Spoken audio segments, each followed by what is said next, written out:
Thot Allahu i madhëruar në vazhdim të historisë e djemve të shpellës,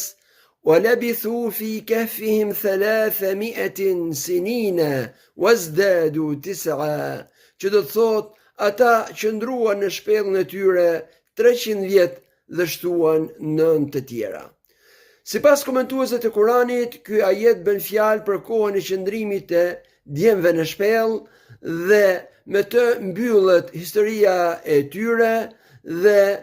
prej tij mund të përfitohen 3 dobi. E para prej tyre, Allahu i madhëruar në lidhje me përcaktimin e kohës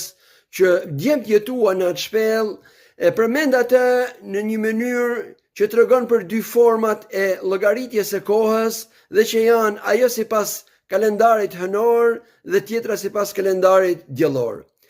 300 vjet që i parë që përmendet në fillim të ajetit i përkasin përcaktimit të kohës së tyre sipas kalendarit diellor, ndërsa dhe shtuan 9 të tjera janë sipas kalendarit hënor, sepse kalendari hënor në një vit ka 11 ditë më pak dhe në 100 vjet formohen 3 vite më shumë se sa kalendari diellor dhe për 300 vjet arrin fiks 9 vite dhe kështu është diferenca mes 2 kalendareve dhe 2 formave të llogaritjes së kohës. E dyta, Allahu i madhëruar përmend në fillim përcaktimin e kohës së qëndrimit të tyre sipas kalendarit diellor, sepse sipas mendimit më të njohur të komentuesve të Kuranit, këta djem u përkisnin romakëve dhe popullit të tyre dhe tek ata ka qenë njohur pra kalendari diellor dhe përcaktimi i kohës nëpërmjet tij. Ndërsa së dyti përmend pastaj kalendarin hënor dhe përcaktimin e kohës sipas tij, sepse ata që e pyetën profetin sallallahu alaihi wasallam ishin mushriket e Arabisë bashkë me hebrejt e Medinës dhe këta njerëz ka qenë i njohur përcaktimi i kohës sipas kalendarit hënor. E treta, lënia e përmendjes së kohës së qëndrimit të djemve në atë shpellë për në fund të tregimit të tyre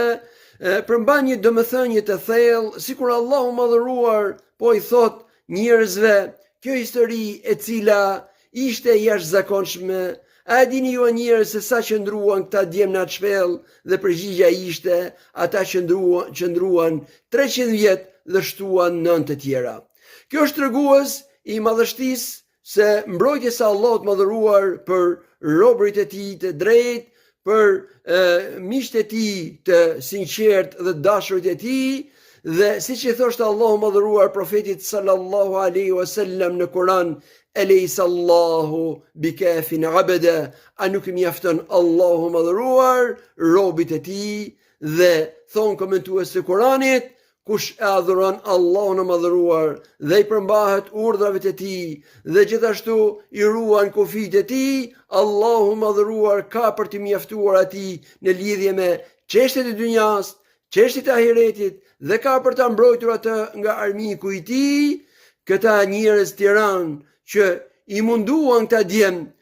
vdiqen, u harruan në histori dhe u shpërbë feja atyre, ndërsa djemt i ruajti ata historia, mbeti emri i tyre dhe besimtarët i nxjerrin ose i përmendin ata dhe nxjerrin mësime për historisë e tyre sa herë që lexohet në librin e Allahut.